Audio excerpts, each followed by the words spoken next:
आज हम lecture number 8, इसी में कुछ वीडियो हमारा कट गया था। ये शायद 4th नंबर का क्वेश्चन चल रहा था और इसी के बाद हमारे मोबाइल की बैटरी फुल हो गई।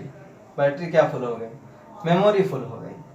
तो इसी वजह से ये जो भी मैंने ये 5 नंबर के क्वेश्चन को सॉल्व किया था, लेकिन ये जो है डिस्टर्ब हो गए। तो ये सारी चीज़ें आपको नहीं पढ़ाई गई।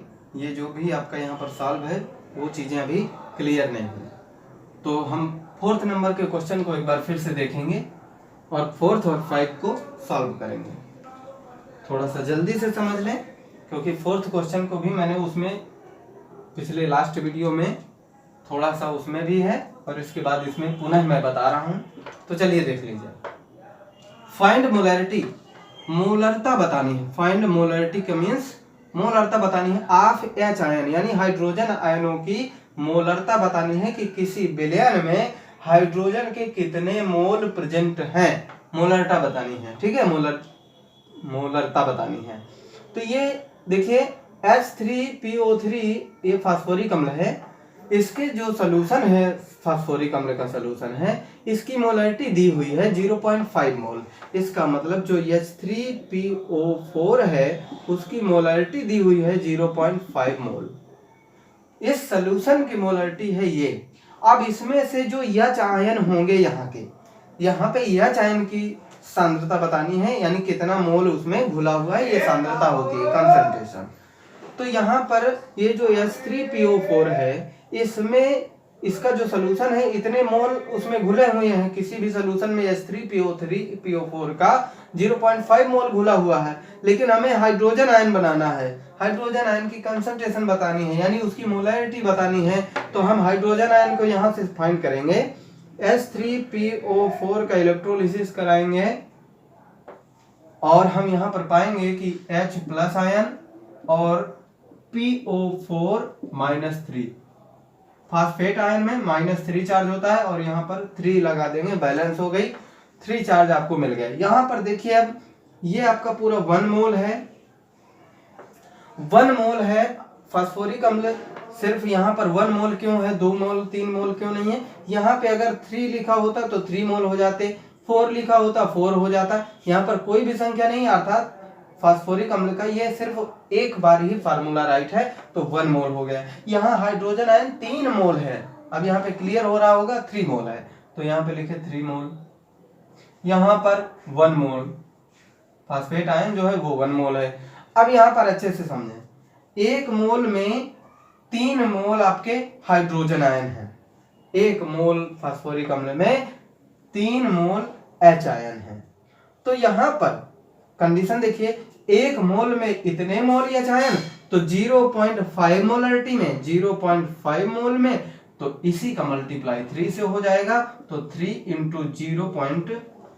0.5 मोल आ जाएगा। इसको सॉल्व करेंगे तो 5 का 3 से मल्टीप्लाई कराएं, 3 5 15, तो 1.5, 1 पॉइंट में बाद हम यहाँ पर दशमलव लगा देंगे, तो 1.5 मोलरिटी इस सॉल्यूशन की आ गई H आयन की कंसंट्रेशन। आप लिख सकते हैं molarity of H ion equal to 1.5 mole. ये है मोलैरिटी, हाइड्रोजन आयन की मोलैरिटी है। अगर क्वेश्चन में तो नहीं कहा है find molarity of H ion ही बोला है इन सॉल्यूशन, इस सॉल्यूशन में H आयन की मोलैरिटी बतानी है। मान लीजिए आपसे कहता है H3PO3 की भी, H3PO3 की मोलैरिटी दी हुई है, हमें कहता है फास्फेट आयन की मोलैरिटी। तो सिंपल है, 1 मोल फास्फोरिक अम्ल से 1 मोल ही फास्फेट आयन प्राप्त हो रहे हैं। इसका मतलब है 0.5 मोल से, क्योंकि ये सॉल्यूशन में इसकी मोलैरिटी ये है, तो 0.5 मोल से फास्फेट आयन भी इतने ही प्राप्त होंगे। 1 मोल से इधर 3 मोल प्राप्त हो रहा है, तो इतने मोल से 3 का मल्टीप्लाई करा दिया, 1.5 आ गया। लेकिन फास्फेट आयन की अगर मोलैरिटी कही जाए तो देखिए 1 मोल से 1 मोल ही प्राप्त हो रहा है, यानी इसकी जो मोलैरिटी है वही इसकी मोलैरिटी हो जाएगी, यानी 0.5 मोलैरिटी हो जाएगी। फास्फेट आयन की मोलैरिटी 0.5 मोल। नेक्स्ट क्वेश्चन की बात करेंगे। इसको देखिए, यहाँ पर थोड़ा सा मैंने बहुत काट पीट दिया है, तो यहाँ पर समझ लें। ये क्वेश्चन मान लीजिए यहाँ पर 40 ग्राम रखा हुआ है, कोई दिक्कत नहीं है, 40 ग्राम हो सकता है। यहाँ पर हम 400 लिख सकते हैं, या तो 4 ग्राम लिख सकते हैं, या 0.4 लिख सकते हैं, ऐसी ही कोई वैल्यू रहेगी, क्योंकि यहाँ पर NaOH है। क्यों भैया? NaOH की जगह NaOH के होने की वजह से यहाँ पर वैल्यू ये आएगी, ऐसा क्यों? उसका रीजन है कि कोई भी आप न्यूमेरिकल देखेंगे तो ज्यादातर वैल्यू वो रखी जाती है जो आसानी से डिवाइड हो जाए, कट जाए, एक बार में 2 बार में डिवाइड हो जाए। तो यहाँ पर इस वैल्यू से ये रिलेशन है, क्योंकि NaOH का जो एटॉमिक वेट होता है यहाँ पर, तो वो 40 होता है। अब ये 40 से आसानी से डिवाइड हो जाएगा, 400 से भी आसानी से कट जाएगा, 4 है 4 से कट जाएगा, 0.4 है वो भी इसी तरह से आसानी से डिवाइड हो जाएगा, इसलिए यहाँ पर वैल्यू इस तरीके से रहेगी। अच्छा, एक चीज और, जैसे मान लीजिए यहाँ पर हमें यहाँ पर NaOH की जगह चेंज कर दें और हम सोडियम कार्बोनेट लिख दें, यानी 2CO3 लिख दें, तो सिंपल बात है, यहाँ की वैल्यू, क्योंकि यहाँ का एटॉमिक वेट होता है 106 होता है, इसका मतलब यहाँ पर ऐसी कोई संख्या ग्राम में रहेगी जो आसानी से इससे कट जाए। तो ये आपकी 5.3 हो सकती है, या तो 53 हो सकता है, या तो 5.30 यानी कि 530 ऐसे 53 हो सकता है ना, 53 हो सकता है, 5.3 हो सकता है, और 0.53 हो सकता है, जो यानी यहाँ पे 5 और 3 की संख्या नहीं हटने वाली। तो ये सारी चीजें हैं जो न्यूमेरिकल को सिंपल बना देती हैं, उसकी वैल्यू ऐसे ही रखी जाती है। चलिए हम यहाँ पर सोडियम कार्बोनेट की जगह हम वही कर देते हैं, 40 ग्राम NaOH। तो देखिए प्रश्न को समझिए, 40 ग्राम NaOH है, प्रेजेंट इन 200 सेंटीमीटर क्यूब। ये सेंटीमीटर क्यूब को भी जरा सा अच्छे समझ लो, जैसे 1 लीटर होता है 1000 ml में होता है ना, 1 लीटर इक्वल 1000 ml, यही 1 litre equal to 1000 centimetre cube होता है। ये इसकी यूनिट है, सेंटीमीटर में अगर करते हैं तो क्यूब में आता है। तो इसका मतलब ये ml और क्यूब एक ही चीज है, ml और सेंटीमीटर क्यूब एक ही चीज है। जब एक ही चीज है तो 200 सेंटीमीटर जो क्यूब राइट है, यहाँ पर 200 सेंटीमीटर क्यूब राइट है, इसका मतलब ये 200 ml है। तो 200 ml सोल्यूशन में, देखिए कोई सोल्यूशन है, तो यहाँ पर 200 ml सोल्यूशन है, पूरा सोल्यूशन 200 ml है, इसमें NaOH का 40 ग्राम घोला गया है, 40 ग्राम NaOH घुला हुआ है। अच्छा, 40 ग्राम NaOH घुला है 200 ग्राम सोल्यूशन में, 200 ml सोल्यूशन में। जैसा कि आपको कह रहा है find molarity of solution, simple है, मोलरिटी जब फाइंड करना है तो हमें पहले फार्मूला जरूर राइट कर लेना है, उसी के बाद हम आगे समझ पाएंगे कि क्या करना है।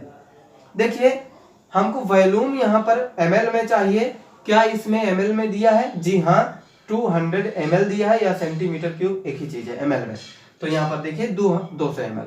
अच्छा, m मीन्स होता है अणुभार, mass of solute, mass of solute. तो यहाँ पर NaOH का अणुभार 40 होता है, आपने फाइंड किया था, NaOH को ऐसे निकाल सकते हैं, NaOH यहाँ पर आता है 23, और ऑक्सीजन का होता है 16, और हाइड्रोजन का होता है 1, ये टोटल 40 हो गया। ठीक है, इसी तरह से आप फाइंड करेंगे। 11th क्लास में आपको मास निकालना बताया था, द्रव्यमान, किसी भी अणु का द्रव्यमान कैसे निकालते हैं, उसी का एटॉमिक वेट रख करके सबका अलग अलग जोड़ देते हैं, जो मॉलिक्यूल जितनी बार होते हैं उसका उतनी बार एटॉमिक वेट रख देते हैं। अच्छा, W आपकी 40 ग्राम राइट है, 1000 सारी वैल्यू फाइंड है, m आसानी से फाइंड कर लेंगे हम। 40 इंटू 1000 के बाद यहाँ पर m1 क्या है, इसका एटॉमिक वेट है NaOH का। अगर यहाँ पे NaOH ना होता, सोडियम कार्बोनेट होता, तो 106 रख देते, कोई और रख देते, अगर H2SO4 रख देते तो 98 हो जाता। इसी तरीके से और भी कोई चीज अगर वहां पर घोली हुई होती, मान लीजिए सुक्रोज रख देते तो 340 वगैरह, 340 के आसपास कुछ होता है, तो उसको हम काउंट करके निकाल लेते। और इसी तरीके से यहाँ पर आपका वेट आपका 40 आया है, आयतन आपका 200 ml दिया हुआ है, 2 जीरो से 2 जीरो इसके कैंसिल, 1 जीरो और इसका कट गया, या सीधी बात 40 से 40 कट गया, और यहाँ पर जीरो आप ना काटिए। बड़ी आसानी से आप यहाँ ऊपर 10 पाए, नीचे 2 पाए, 2 पंचे 10, 5 मोल आ गया। बहुत आसानी से ये आपका फाइंड हो गया। क्वेश्चन को आप परेशान होते रहते हैं कि सर जी इंग्लिश में बता रहे हैं, सर जी इंग्लिश में बता रहे हैं, ये बड़ी प्रॉब्लम है। सर जी तो इंग्लिश में बता रहे हैं, हमको तो समझे में नहीं आता कि इंग्लिश को कैसे समझे। इंग्लिश नहीं है बेटा, ये पूरा हिंदी में तो लिखा है, देखो तो अच्छे से, पहले अच्छे से देखो, आपको हिंदी में ही लिखा नजर आएगा। परेशान होने की बिल्कुल बात नहीं है। थोड़ा सा प्रॉब्लम है तो मैं उसको हिंदी में अब बताऊंगा, बिल्कुल परेशान ना हो। पर एक्चुअली में ये वाकई में हिंदी में ही लिखा है, जरा इसको समझे, मैं बताता हूँ कैसे हिंदी में। देखो क्वेश्चन कहता है, जरा देखो, फाइंड मोलैरिटी। मोलैरिटी जब हमने आपको पढ़ाया है कि मोल क्या होते हैं, मोलैरिटी क्या, मोलैरिटी मोल पर लीटर डिफिनीशन थी ना, मोल पर लीटर की डिफिनीशन थी कि किसी सॉल्यूशन में 1 लीटर बिलियन में, है ना, 1 लीटर बिलियन में सॉल्यूट के कितने मोल घुले हुए हैं, ये उस बिलियन की मोलरता कहलाती है ना। ये आपको बताया था, मैंने इंग्लिश में बताया था, आप हिंदी में समझ लीजिए। मोलैरिटी मोल पर लीटर, 1 लीटर बिलियन में विलेय के मोलों की संख्या बिलियन की मोलरता कहलाती है। तो अब यहाँ पर मोलरिटी जो हमने बताई थी वो मोलरता कहा था। मोलैलिटी 11th क्लास में भी आप लोगों ने पढ़ा है। मोलैलिटी एक चीज होती है, मोलैरिटी रीटी है, और यहाँ पर मोलैलिटी लैलिटी ये लिटी है, तो यहाँ पे मोलरता होता है, मोलरता लरता, ये रा कहाँ से आया, ये रीटी से, रा से, और यहाँ ला है तो मोललता हो जाएगा, मोललता। इसकी आपकी वॉल्यूम में अमाउंट होती है, इसकी ग्राम में अमाउंट होती है, इतना अंतर है परिभाषा में। तो परिभाषा तो बाद में बात की जाएगी। मोलरता की डिफिनीशन आपको बताई दी गई, कैपिटल एम से डिनोट करते हैं, इसको स्मॉल एम से डिनोट करते हैं। आगे बात कर लेते हैं इसके हिंदी और इंग्लिश की जो वर्जन है आपका, जो यहाँ पर आप कंफ्यूज होते हैं कि हिंदी और इंग्लिश ट्रांसलेट कैसे करेंगे। ये जो वर्जन है तो हिंदी वर्जन है, पूरा परेशान होने की जरूरत नहीं। फाइंड मोलरिटी यानी मोलरता बताओ ऑफ 10% W/V। आयतन में है नीचे वाला, ऊपर W में है, ग्राम में है, चाहे तो हिंदी में लिखा रहे चाहे इंग्लिश में लिखा रहे, इसमें तो कोई अंतर होने वाला नहीं। सोल्यूशन आप H2SO4 का बिलियन है। सोल्यूशन मतलब आप अच्छे से जानते हैं, सोल्यूशन चैप्टर का नाम ही है, बिलियन है। तो ये तो हिंदी वाली बात आ गई। डेंसिटी आपकी दी हुई है। फाइंड मास ऑफ NaOH, तो mass of NaOH sodium hydroxide का मास बताना है, द्रव्यमान बताना है, फाइंड करना है मास इन डेसीमोलर सोल्यूशन। ये तो चाहे हिंदी में लिखा रहे चाहे इंग्लिश में लिखा रहेगा, यही लिखा रहेगा डेसीमोलर। तो डेसीमोलर 1/10 सोल्यूशन होता है। जब जिस सोल्यूशन की मोलरता 1/10 हो उसको डेसीमोलर कहते हैं।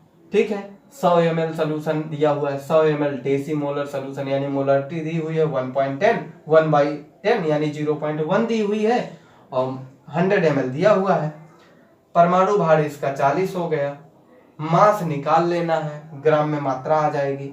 इसी तरह यहाँ 53 gram Na2CO3 is dissolve in 100 ml solution, कहता है 53 gram sodium carbonate is dissolve घुला हुआ है in the 100 ml solution. 100 ml solution में सोडियम कार्बोनेट घुला है। फाइंड मोलरिटी ऑफ सोल्यूशन, यहाँ भी बताना है कि मोलरिटी बताइए। दूसरा क्वेश्चन कहता है मोलरिटी ऑफ सोडियम आयन, वही बताना है, मोलरिटी बतानी है। तो ये सारे क्वेश्चन आपके हिंदी में ही हैं। फिर भी अगर जहां पर भी ज्यादा थोड़ा सा डिफिकल्ट इंग्लिश आती है तो मैं आपको बिल्कुल बताऊंगा कि एक्चुअली में ये हिंदी का इसका क्या मतलब है। मैं ऐसा नहीं करूंगा, आप जैसे कि मुझे सूचना मिल चुकी है तो मैं अब हिंदी में काम करूंगा, परेशान होने की जरूरत नहीं। जहां ज्यादा दिक्कत है वहां मैं हिंदी में बात करूंगा ही करूंगा। तो ये क्वेश्चन थे, वीडियो कटने की वजह से ऐसा प्रॉब्लम आया कि मुझे नेक्स्ट वीडियो में इसको लाना पड़ा। तो नेक्स्ट वीडियो में हम बात करेंगे जो मिक्स्ड सॉल्यूशन की जो कंसंट्रेशन है, सांद्रता है, उनकी बात करेंगे। ठीक है, थैंक यू।